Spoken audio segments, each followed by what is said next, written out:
Fala pessoal, boa tarde. Sou o Herbert Hansen, nós trabalhamos juntos em Professional Services. É um prazer tê-los aqui.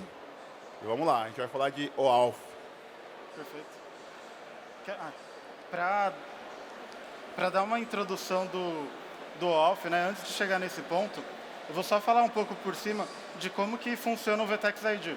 O VTEX ID, para quem não sabe, ele é, dentro da VTEX, o core que cuida disso, né, que cuida da identificação do usuário, além de outras coisas. Né. Para você fazer o login dentro da VTEX, hoje, nós separamos em duas partes, né? A Web Store, o site em si, e a parte do admin. Na parte do admin, a gente tem uma integração já via OAuth com o Google, ou então via e-mail mesmo, ou por receber o código de acesso ou usuário e senha. Além disso, caso vocês queiram customizar essa parte do login, é possível fazer uma integração via Sound. Dentro da Web Store, a gente tem também a integração via Google, Facebook, usando o OAuth, e a parte de e-mail também.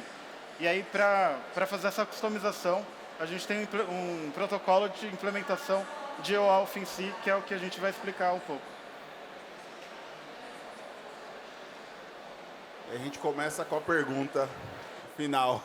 O que é o OAuth 2.0? A gente decidiu não falar de OAuth 1.0, porque acho que não é relevante para essa discussão. Mas falando de OAuth 2.0, a gente está falando na prática de um padrão. É muito importante frisar que não é um protocolo, mas é um padrão aberto para delegação de acesso. E o que significa delegar acesso? E aí, para responder essa pergunta, a gente tem que voltar para o motivo pelo qual o OAuth foi criado. O arquiteto-chefe do Twitter estava tentando resolver um problema bem peculiar. Para quem é um pouco mais velho, como eu, lembra que nas aplicações third parties de Twitter, até um pouquinho de Instagram, não pegou muito essa fase, mas Twitter pegou bastante. A gente queria interagir a nossa conta com um aplicativo de third party, a gente teria que literalmente compartilhar o nosso usuário e senha. E era uma loucura, imaginem. Você colocava o seu usuário e senha na mão de um terceiro que ia usar a sua conta para fazer alguma atividade, para varrer quantos seguidores você tinha, para varrer hashtags. E aí, esse cara, o Blaine Cook, ele criou, pensando em resolver esse problema, ele criou a primeira versão do OAuth, e é justamente para delegar acesso. Então, você deixa de ter a necessidade de compartilhar usuário e senha e passa a autorizar e delegar acesso da sua conta para um terceiro. E aí esse terceiro ele tem um escopo bem definido, ele tem uma ação bem definida que ele pode fazer. Ele não pode mais entrar na sua conta e ver tudo que ele quer. Ele vai literalmente fazer aquilo que você delegou acesso a ele. E aí eu trouxe até um vídeo aqui, é meio irrelevante, mas eu queria trazer para aterrissar um pouco a nossa conversa, porque para quem não está no contexto de desenvolvimento, pode ficar um pouco em dúvida de como funciona e do que é o OAuth. Então o vídeo vai explicar. Opa, acho que... O vídeo vai explicar para a gente, vai mostrar o OAuth em ação no Slack.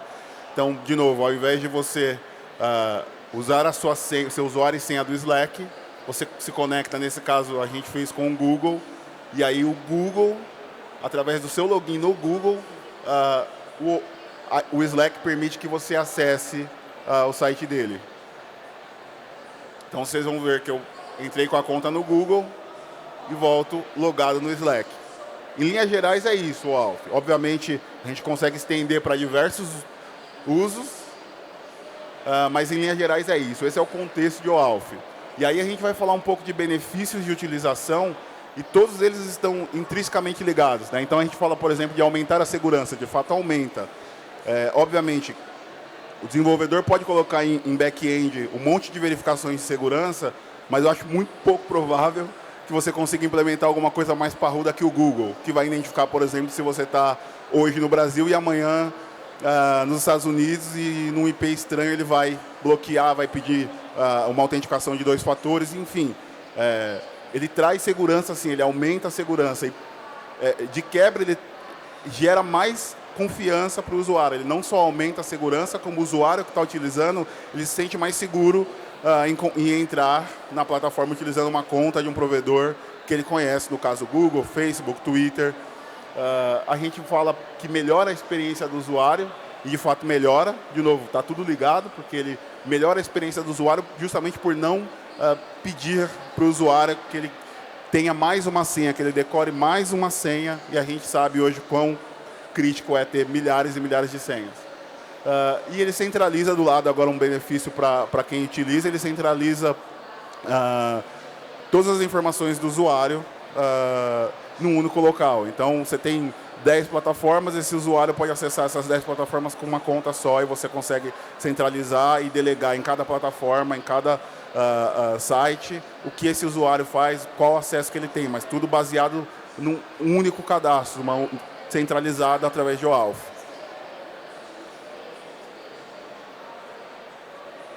E aí aqui a gente trouxe os papéis de OAuth. Basicamente a gente está falando de 4 papéis principais. E aí, de novo, quando você começa a estender esses papéis, quando você começa a estender a experiência de OAuth, novos papéis podem surgir, mas basicamente a gente está falando de Resource Owner, que é o dono do recurso, ele que vai conceder ou não o acesso.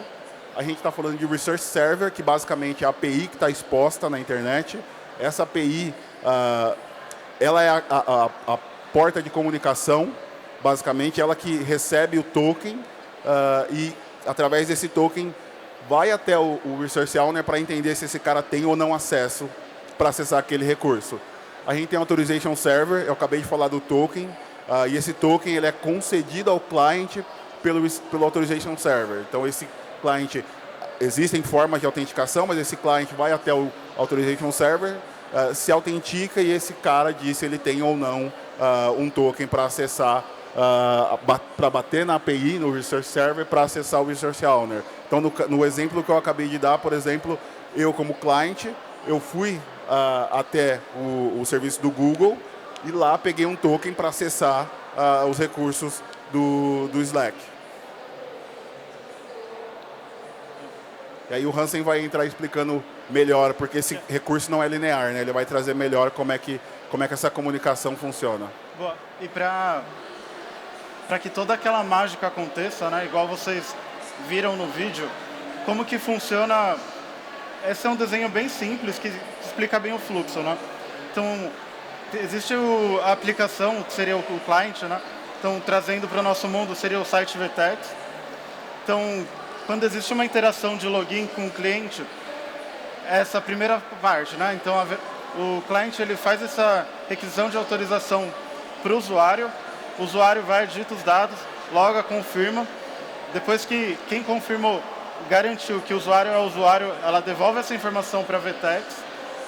A VTEX ela pega essa informação, bate no servidor de autorização e dando tudo certo, validando também, né, o servidor de autorização, validando essa informação, ele devolve um token para a VTEX. A VTEX com o token ela tem a capacidade de pegar as informações do usuário.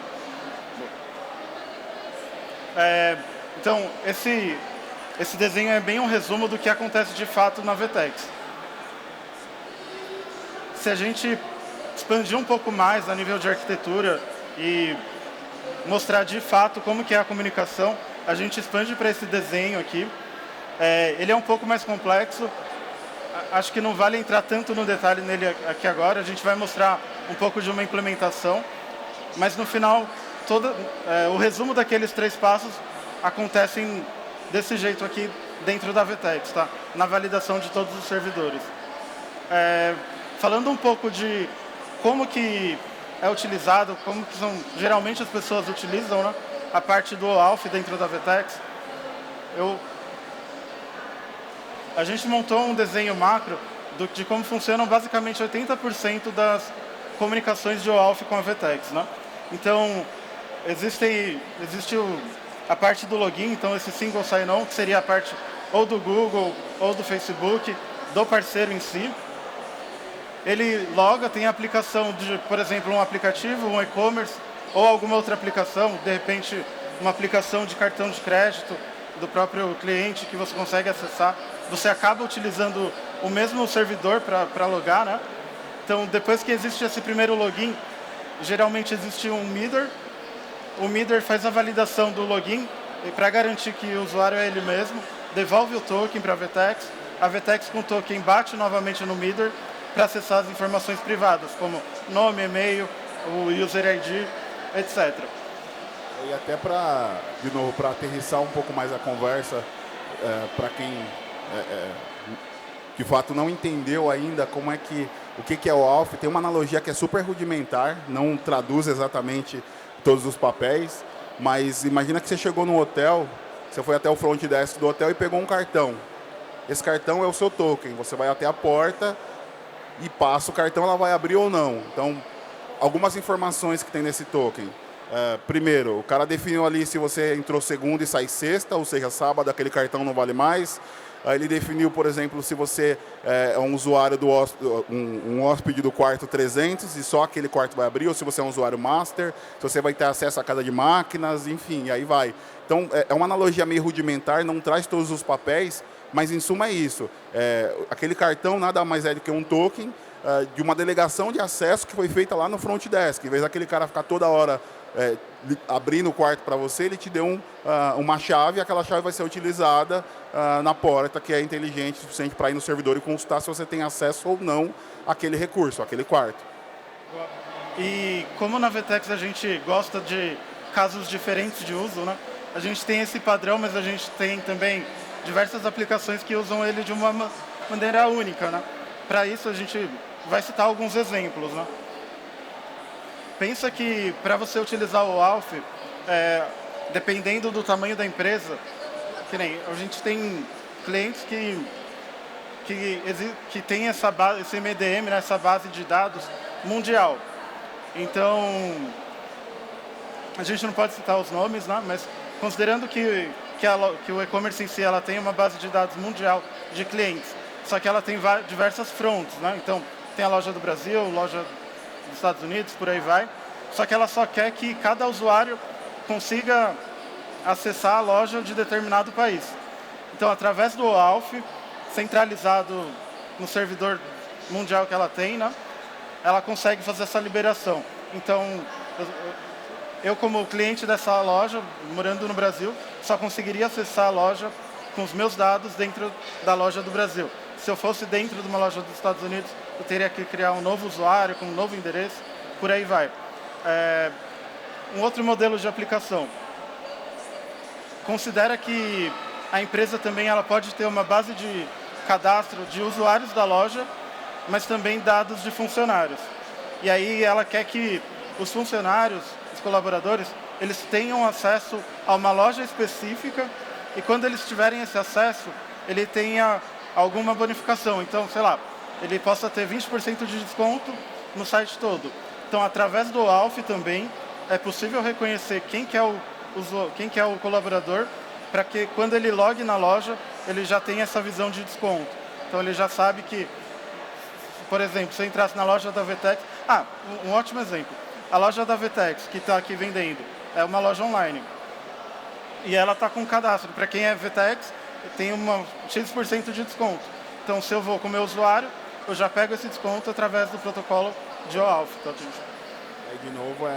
de novo, como eu falei no começo, é uma extensão daquilo que é o ALF, né? Isso é a gente utilizando o padrão e criando coisas para estender o padrão. E aí, de novo, como ele falou, poderia ser um desconto de 10% para determinados usuários da VTEX, funcionários, desconto de 20% para determinados, de 30% e segmentar só para usuários só para funcionários do Brasil, por exemplo. De novo, tudo isso é o que você consegue construir a partir do ALF, que é realmente poderoso. O conceito é realmente poderoso e abre porta para muita coisa. Agora vou mostrar um exemplo de implementação de OAuth. Tá? Deixa eu só pegar o computador.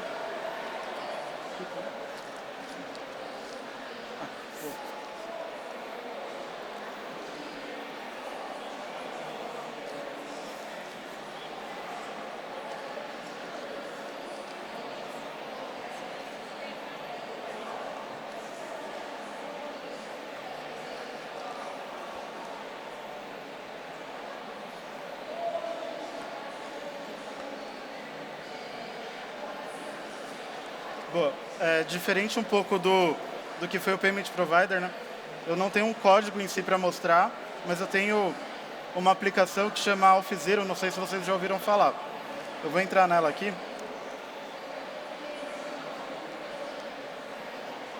Mas ela tem um plano gratuito, que é o que eu estou usando, e ela te dá acesso a fazer essa implementação. Então, basicamente, o passo que eu tenho que fazer é ter essa aplicação e ter as informações para configurar. Dentro dessa ferramenta, eu iria criar uma nova aplicação. Ela seria uma regular web. Vou ter que colocar.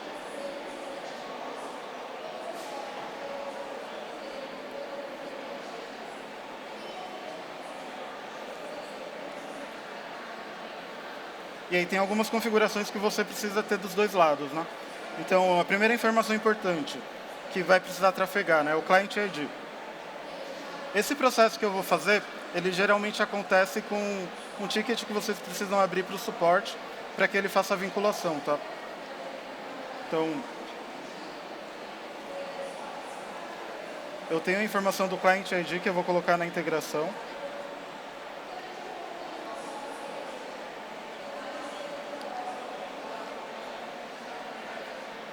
Tenho a informação do secret. E aí, por isso que acaba sendo seguro, tá? A aplicação ela consegue saber e reconhecer quem que está fazendo a chamada do ALF através do Client ID e do Client Secret para validar as informações do usuário também.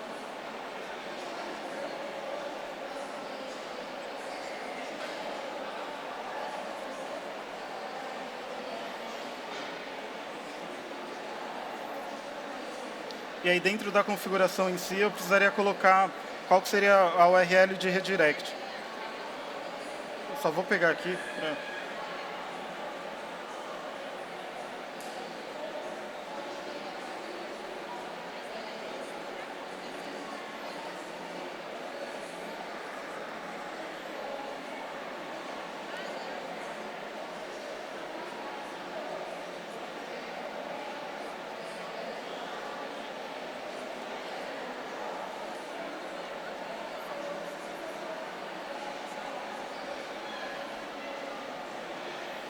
Beleza, eu configurei isso do lado do provedor e vou configurar do lado da loja da VTEX.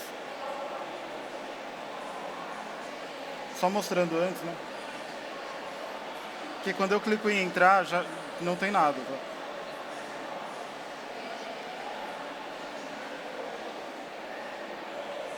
Beleza, configurei. Um ponto importante, né? Dentro de toda a comunicação do ALF, do fluxo em si, existem alguns parâmetros que trafegam, igual aquele desenho de arquitetura que a gente mostrou, né? Então, nessa primeira chamada da Authorize, é criado um state. Esse state é onde, no final, o provider consegue reconhecer quem que está fazendo a chamada inicial e ele vai devolver isso para a VTEX também reconhecer. Tá bom, o usuário logou, eu te chamei, mas como eu sei quem que é o usuário em si? Então, ele acaba devolvendo com esse state também, tá? Depois, esse code é aquela segunda parte. O usuário ele se logou no Google, se autenticou com usuário e senha. A VTEX vai receber esse code para fazer a chamada junto com o Client ID e o Client Secret para validar e conseguir o token em si para depois fazer a chamada com as informações do usuário. Então, no final ela bate para pegar as informações do usuário com o token que foi gerado na chamada anterior. Meu Deus.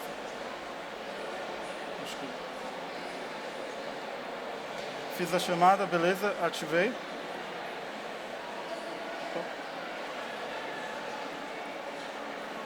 Recarregar a página.